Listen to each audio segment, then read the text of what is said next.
Good morning, boys and girls. Happy Friday. Welcome back to another wonderful day of distance learning. Thank you very much for taking the time to watch this video. I really appreciate it. Let's go ahead and please stand for the Pledge of Allegiance. If you saw Dr. Duncan's assembly before this, you probably did the Pledge of Allegiance with her, so you can do it again or you can skip this part. It's up to you. Please stand for the Pledge of Allegiance. Right hand over your heart. Ready, begin. I pledge allegiance to the flag of the United States of America and to the republic for which it stands, one nation, under God, indivisible, with liberty and justice for all. All right, you may be seated. And first graders, don't forget, if you have not already seen, please tune into Dr. Duncan's virtual assembly. Kindergartners, it's optional, but we typically don't go to her assemblies until first grade. Okay, so we've had another full, wonderful week of distance learning. It's our second week in October. Yesterday was Thursday, October 8th. So that means that today is Friday, October 9th, 2020. And boys and girls, you all have a 3-day weekend because there's no school on Monday.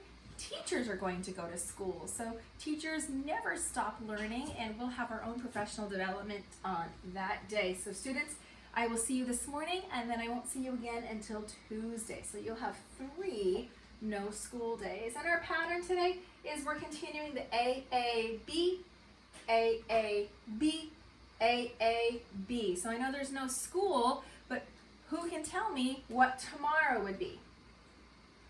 Good, so Saturday would be A, Sunday would be A, and Monday would be B. That's our unit, and we'll repeat it again on Tuesday. Let's take a look at the weather. And it's funny, yesterday I remember saying it was partly cloudy, but I think it's going to clear up. It never really cleared up at my house, so kind of interesting. I make a prediction and it doesn't always come true. Has that ever happened to you? Yeah, signal me too, if you've made a prediction and it was wrong. That's okay. So it is still pretty cloudy at my house, and it's cool. It didn't really get too hot yesterday. It was nice fall weather. The season, remember the season hasn't changed. The weather changes, but the season stays the same for 3 months. So we are in the season. The season is fall. How many syllables are in the word fall? Let's clap it out. Fall. Very good. So there's 1 syllable in the word fall. How many syllables are in the word season? Let's clap it out. Season. 2 syllables. How about this one? It's written in cursive, but this is the word adventure. Let's clap out adventure and see how many syllables are in the word adventure. Adventure. 3 syllables. Exciting. Okay, let's take a look at how many days we have been in school. Yesterday was the 34th day in school, so I'm going to take down this 4, and I'm going to add 1 more, right? We're going in order of the numbers. We're not skipping any, so that means today I'm going to put the 5 in the ones place. I have 3 groups of 10 and 5 ones. If I add the 3 tens, which is 30 plus 5, I get today's number, which is 35. Let's put 1 more in the ones place. Let's practice counting, boys and girls. 1, 2, 3, count with me. Oh, did you say 1? I think some friends said 1. Let's do it together. 10. It's a group of 10. I don't need to count it the baby way. I know it's a group of 10, so I'm going to start from 10. 10, 20, 30. Very good. 3 times 10 is 30. So when I see this 3, this is the numeral 3, but because it's in the tens place, it's really a 30, and I have to remember that. 30, now let's count on our ones. 31, 32, 33, 34, 35.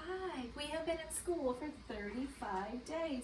All right, let's pick question of the day. Here's a good one. Is today's number greater than, less than, or equal to 25? So if we look at our number line I think is hidden. But if I look way back, let me see if I can get our number line down. I'm not going to be able to get our number line. I'm sorry, boys and girls. But so imagine the number line in your mind, or if you have one with you, kindergartners, you have it on your nameplate. First graders, you have a separate number line you can unfold it and look at it. So if we look at the number line, is 25 closer to 0 or is 35 closer to 0? The 25 comes first, right? So if we're looking at the number line, 0, 1, 2, 3, 4, 5, 6, 7, 8, 9, 10, all the way to 25, and then we keep going, we get 35. So that tells us that 25 is less than today's number. But to answer the question, we need to write or say it in a complete sentence. So we're going to say, today's number is greater than 25. Now, to challenge ourselves, does anyone know how many more 35 is than 25? Did you say 10? You're right, 10. If I add 25 plus 10 makes 35. Good job. That was a hard one. Okay, let's go ahead and take a look at our morning message, which is another math problem. If you have a whiteboard or a blank piece of paper and a yellow crayon or yellow marker and an orange crayon or orange marker, you might want to do this with me. Kind of a good warm-up for our brains. Okay. Oops, messy kitchen again. Hang on, boys and girls. Going for a little ride. Okay, all right. Let's check out our morning message. Okay. Oops, we're falling over.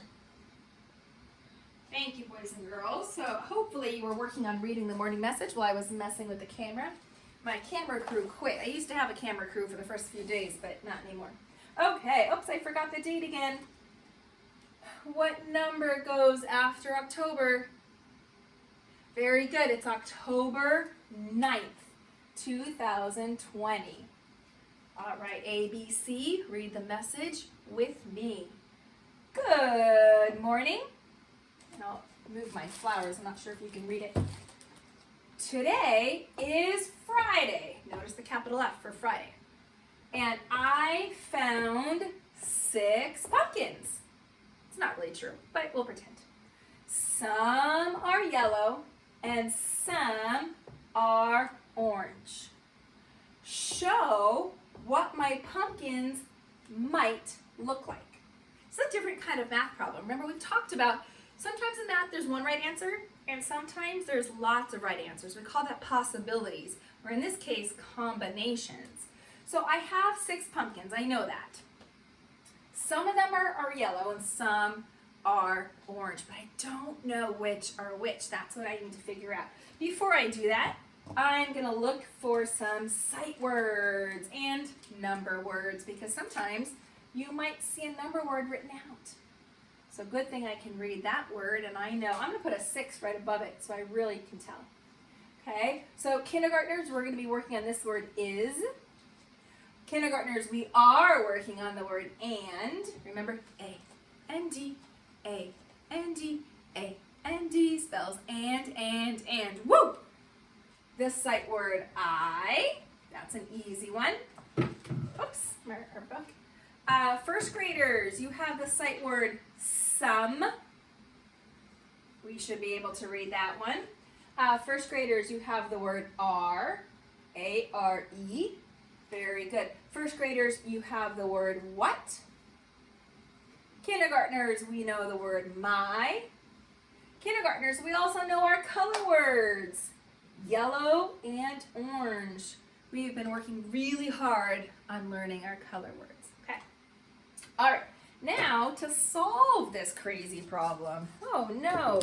So I'm going to draw a picture. I really think drawing a picture is the best way to solve this problem. If you happen to have counters, you could work it out with counters or cubes.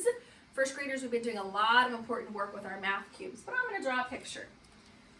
I have 6 pumpkins in all. Some are orange, some some are yellow. Now I went ahead and I just started with our 6. Is it okay to put the 6 on this side of the equal sign? Yes, yes. I know typically we put it on this side, on the right-hand side, but it can go either way. Imagine the equal sign is just a balance, right? Whatever's on this side has the same value as whatever's on this side. It just looks different. So I'm gonna start with 6 pumpkins. Some are orange, some are yellow. Okay, might want to make a pattern. Remember, we've been talking a lot about patterns. Patterns are everywhere, definitely in math. We see them in reading, we see them in life. I know, can I just start with 6 orange and 0 yellow? Okay, see that one doesn't work. We've done that one before, but it says some are red and, some are orange and some are yellow. So I can't have 0. Not using 0 today. So what if I just do one more than 0? 1. So what if I just start with 1 orange and then the rest would be yellow. So how many would be yellow? If I have 1 orange, so let's just count 1, so 2, 3, 4, 5, 6. Oh, okay. So I could have 1 orange and 5 yellow. That's a good way to do it. Hopefully you can see that yellow on my camera. Sorry, friends. Okay, so can't do 0. We just did 1 orange. I don't know, should we try 2 orange? Let's just follow the pattern, right? So if I have 2 orange pumpkins, now I can't have 5 yellow, so how many yellow? So if I have 1, 2, 3, 4, 5, 6, 4. Okay, so then I would have 4 yellow. So 1, 2, 3, 4. Okay, all right. I'm noticing that as the orange gets bigger, the yellow is getting smaller. Okay, let's keep going. So 2, 3. Let's try 3 orange pumpkins. And then, oh wait, that's a doubles. That would be 3 yellow pumpkins. I already know 3 and 3 makes 6. I know that one. Okay, and it's probably hard to see, so I apologize, but I can see that the yellows are getting smaller as the oranges become bigger. Okay, so let's go. We did 1 orange, 2 orange, 3 orange. Let's go for 4 orange pumpkins. Let's see what we get. 1, 2, 3, 4 orange pumpkins. Wait, so this one would be the opposite of this one. I think it's a related fact. I think we practiced that already in math. If I know that 2 plus 3 is 5, then I also know 3 plus 2 is 5. So I don't need to count this one out. I know that it would be the opposite. I know that it must be 2 yellow. That's an easy one. Okay, so let's do our pattern. 1 orange, 2 oranges, 3, 4. This must be 5 orange pumpkins. So 1, 2, 3, 4, 5 orange pumpkins. That's easy. I only have 1 more spot left. That must be 1 yellow pumpkin. So those are all the different combinations of pumpkins I could have. And boys and girls, it's such a good idea to work out our math. Even if we think it's really easy, we think we can do it in our mind. At this age, teachers love to see all of your work. Plus, it really helps you to make sure that you got it correct, so you don't have to ask, is this right? You just know it's right because I can see the pattern, okay? We're gonna talk a lot more about problems like that later on. So I have a quick, easy Halloween book. This is written by the same author, Jack Palutsky. First graders, does that ring a bell? Yeah, that's the same author that wrote our poem that we read on yesterday. So he wrote lots of children's books. He loved rhythm and rhyme and kind of some quirky things. So this is a cute little book about math and numbers and, of course, rhyming words and Halloween. All right, there are 10 ghosts in the pantry. I'll scoot closer, it's a little hard to see. 10 ghosts in the pantry. I have 5 on this page, 5 on this page. There are 9 up upon the stairs. So 10 ghosts minus 1 is equal to 9. There are 8 ghosts in the attic. So 9 minus 1 is equal to 8. Do we have a pattern? Yeah, we have what's called a growing pattern. It's not repeating, there's no unit, but we are subtracting 1 on every page. That's called a growing pattern. There are 7 in the chairs. So we had 8 ghosts, minus 1 is equal to 7. There are 6 within the kitchen. So 7 ghosts minus 1 ghost is equal to 6. There are 5 along the hall. Looks like they're doing a dance of some sort. So we had 6 minus 1 is equal to 5. There are 4 upon the ceiling. Oh no, we had 5 minus 1 is equal to 4. There are 3 upon the wall, and they're hiding behind pictures. There are 2 ghosts on the carpet doing things that ghosts will do. Looks like they're making things kind of float in the air. So we had 3 ghosts, we subtracted 1, and now we're down to 2. There is 1 ghost right behind me who is so quiet.